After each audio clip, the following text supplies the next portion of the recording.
क्या finally Bharatiya Janata party का एक विकेट गिरने वाला है? क्या मोदी के मंत्री का आज इस्तीफा होगा?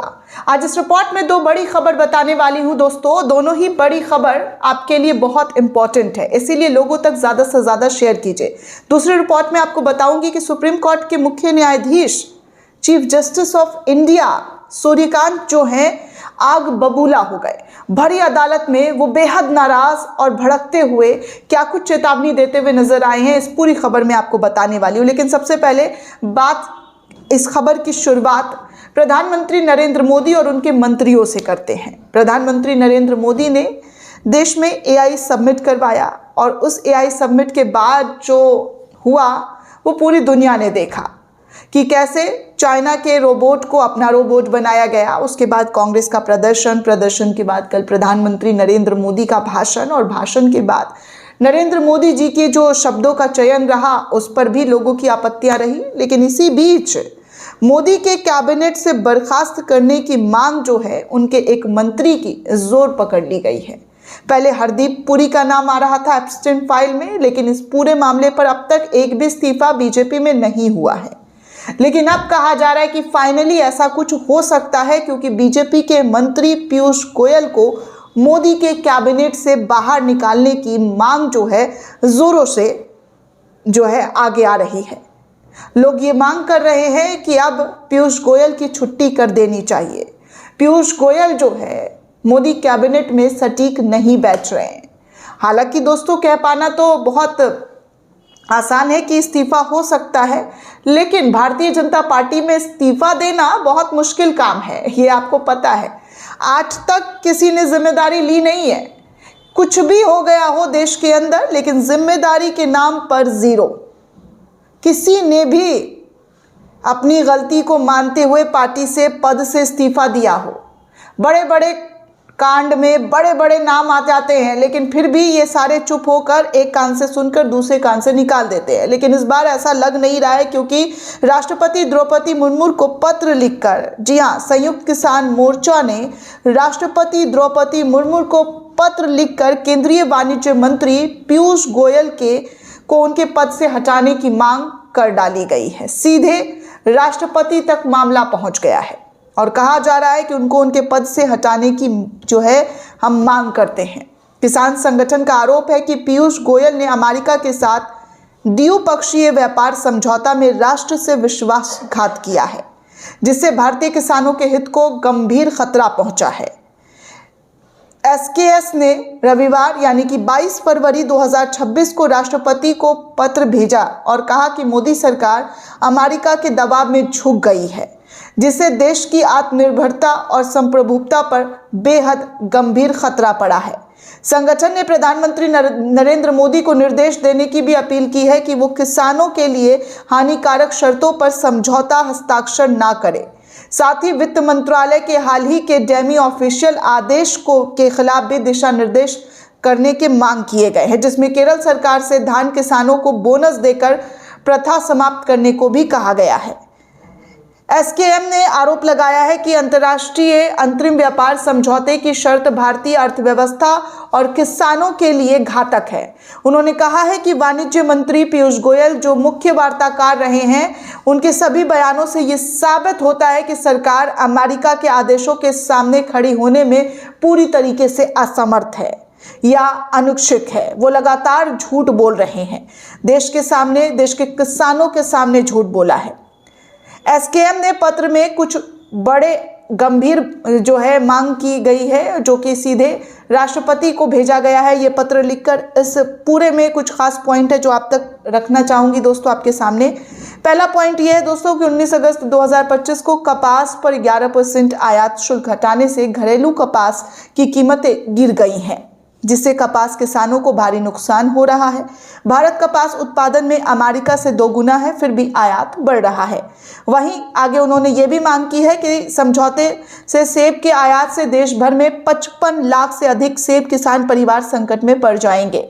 आगे उन्होंने ये भी इस पूरे खत में लिखा है कि मक्का को ड्राई डिस्टिल्ड ग्रेन के रूप में आयात करने से घरेलू कीमतें गिरेंगी, जिससे 120 लाख मक्का किसान प्रभावित होंगे। आगे उन्होंने ये भी बताया कि इथेनॉल और मक्का के आयात से चीनी उद्योग को नुकसान होगा, जिसमें लगभग 500 लाख गन्ना किसान प्रभावित होने वाले हैं। एसकेएम ने यह भी सवाल उठाया है कि जब कोई समझौता अभी हस्ताक्षर नहीं हुआ है तो अमेरिकी राष्ट्रपति डोनाल्ड ट्रंप ने भारत के साथ मुक्त व्यापार समझौते की घोषणा क्यों की? प्रधानमंत्री ने भारत को पक्षकार क्यों माना? संसद सत्र चल रहा था फिर भी कोई बयान क्यों नहीं रखा गया? प्रधानमंत्री ने अभी तक संतोषजनक जवाब क्यों नहीं दिया? किसान संगठन ने इसे किसान के बीच गंभीर रोष का कारण भी बताया है और संघर्ष तेज करने की बात भी की है, चेतावनी भी दी है। अभी तक सरकार या मंत्री की ओर से कोई प्रतिक्रिया सामने नहीं आई है। किसान लंबे समय से चले आ रहे विरोध प्रदर्शन और कृषि नीतियों से जुड़ी हुई है, जिसमें एमएसपी, आयात निर्यात नीतियां और बहुराष्ट्रीय कंपनियों के प्रभाव जैसे मुद्दे शामिल हैं। भारत अमेरिका के बीच दोस्तों अंतरिम व्यापार समझौते का ढांचा फरवरी 2026 में घोषित हुआ था, आप सभी को पता है, जिसमें अमेरिका ने भारत पर लगाए गए 25% दंडात्मक टैरिफ को घटाकर 18% करने का दावा किया। बदले में भारत ने अमेरिकी औद्योगिक वस्तुओं के कुछ कृषि उत्पाद जैसे डीडीजी, सोयाबीन ऑयल और फल आदि पर टैरिफ कम करने या हटाने, साथ ही अगले 5 सालों तक $500 अरब मूल्य के अमेरिकी सामान और ऊर्जा खरीदने की प्रतिबद्धता जताई। एसकेएम का आरोप है कि कपास से 11% आयात शुल्क हटाने की घरेलू कीमत गिर गई है। सेब, मक्का और गन्ना किसानों पर गंभीर असर पड़ेगा, जिसमें लाखों किसानों के परिवार जो है वो प्रभावित होंगे। संगठन ने इसे भारत की कृषि आत्मनिर्भरता और संप्रभुता पर एक गहरा चोट बताया है। प्रधानमंत्री से हानिकारक शर्तों पर हस्ताक्षर न करने की किसानों के जरिए अपील भी की है और कहा है कि जो किया जा रहा है भाजपा के जरिए उसे रोका जाना चाहिए, नहीं तो इसके नतीजे बहुत बुरे होंगे और किसान संगठन एक बार फिर से सड़कों पर उतर जाएगा। अब आप सभी को पता है दोस्तों कि जिस तरीके का डील हुआ है उस डील को लेकर बार बार विपक्ष ने भी सवाल खड़े किए, सदन में भी जवाब मांगा, लेकिन प्रधानमंत्री नरेंद्र मोदी अपने ही महिला सांसदों से डर गए और कहा कि उनकी जान को खतरा है और वो लोकसभा के अंदर बयानबाजी करने से पूरी तरीके से बचते हुए दिखाई दिए। और तो और जब उनको बोलने की बारी आई तो वो कुछ भी नहीं बोल पाए। इस पूरे मामले पर किसी को भी संतोषजनक बयान देते हुए या जो स्टेटमेंट है वो अब तक बीजेपी के ना किसी मंत्री के जरिए ना खुद प्रधानमंत्री के जरिए दिया गया। बार बार विपक्ष ने आरोप लगाया कि पूरी तरीके से सत्ता जो पक्ष है डोनाल्ड ट्रंप के आगे नतमस्तक हो चुकी है। अब इसके नतीजे ये हो गए हैं कि किसान संगठनों के बीच गुस्सा है, प्रदर्शन देखने को मिल रहा है। अभी कुछ दिन पहले भारत बंद बुलाया गया था और अब राष्ट्रपति को खत लिखकर सीधे तौर पर पीयूष गोयल को बाहर का रास्ता दिखाने की मांग की गई है, यानी कि मोदी कैबिनेट से बाहर किया जाए, उनका इस्तीफा लिया जाए। तो क्या प्रधानमंत्री नरेंद्र मोदी इस मांग को किसानों के पूरी करेंगे? क्या उनके मंत्रालय से पीयूष गोयल की छुट्टी होगी? ये बड़ा सवाल है और इन सवालों का जवाब सिर्फ प्रधानमंत्री ही दे सकते हैं। खैर, दूसरी खबर आपको बता दूं दोस्तों कि सुप्रीम कोर्ट ने आज अचानक से माहौल गर्म हो गया। सुप्रीम कोर्ट के अंदर जो चीज़ें देखने को मिली वो काफ़ी जो है गुस्से वाली चीज़ें दिखाई दी, क्योंकि यहाँ मुख्य न्यायाधीश जस्टिस सूर्यकांत ने एक वकील की टिप्पणियों पर कड़ी नाराजगी जताते हुए खुले कोर्ट में चेतावनी दे दी।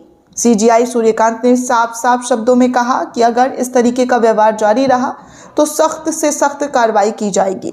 मेशनिंग के दौरान वरिष्ठ वकील मैथ्यूज नोदुमपारा ने न्यायाधीशों की नियुक्ति और कॉलेजियम व्यवस्था को चुनौती देने और राष्ट्रीय न्यायिक नियुक्ति आयोग को बहाल करने की जुड़ी याचिका उठाने की कोशिश की।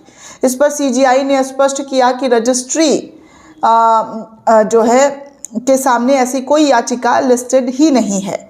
इसके बाद नोदुमपारा ने टिप्पणी की कि अडानी जैसे कारोबारी दिग्गज से जुड़े मामलों के लिए संविधान पीठ बनती है, जबकि आम आदमी से जुड़े हुए मुद्दे नहीं सुने जाते हैं। ये टिप्पणी सीजीआई के बेंच को बेहद नागवार गुजरी और गुजरने के बाद जो है लाइव लॉ की रिपोर्ट के मुताबिक अगर बात की जाए तो सीजीआई सूर्यकांत ने सख्त लहजों में कहा कि मिस्टर नोदुमपारा, मेरे कोर्ट में बोलते समय सावधान रहिएगा। आपने मुझे चंडीगढ़ और दिल्ली में देखा है, मैं आपको चेतावनी दे रहा हूं। ये मत समझिए कि आप दूसरे बेंचों की तरह यहां भी बदतमीजी कर पाएंगे। कोर्ट में उनकी तल्खी साफ तौर पर दिखी। ये घटनाक्रम ऐसे समय में सामने आया जब नोदुमपारा पहले भी कॉलेजियम सिस्टम को लेकर याचिका दाखिल करने की कोशिश कर चुके हैं। साल 2024 में सुप्रीम कोर्ट रजिस्ट्री में उनकी नई रिट याचिका में ये कहते हुए दर्ज करने की दर्ज करने से कोर्ट ने इनकार कर दिया था कि 2015 के फैसले में ये मुद्दा पहले ही निपटाया जा चुका है। आपको बता दूं कि पिछले साल तत्कालीन मुख्य न्यायाधीश संजीव खन्ना ने भी इसी मुद्दे पर नामदेवपारा को फटकार लगाई थी और कोर्ट में राजनीतिक भाषण न देने की हिदायत दी थी। सुप्रीम कोर्ट ने 2015 में एनजेएसी को असंवैधानिक करार देते हुए कॉलेजियम प्रणाली को बरकरार रखा था और सोमवार की सुनवाई में भी सीजेआई की सख्त चेतावनी ने एक बार फिर से साफ कर दिया कि कोर्ट में अनुशासन और जिम्मेदारी दलीलों से सर्वोपरि है, जिसको लेकर उन्होंने साफ तौर पर कहा कि ये हमारा कोर्ट है और यहाँ पर आप इस तरीके के शब्दों का चयन नहीं कर सकते हैं। दोस्तों, ये पूरी रिपोर्ट आपको कैसी लगी हमें कमेंट करके ज़रूर बताइएगा। साथ ही साथ चैनल को ज़्यादा से ज़्यादा लाइक, शेयर और सब्सक्राइब करना बिल्कुल भी ना भूलें। जय हिंद, जय भारत।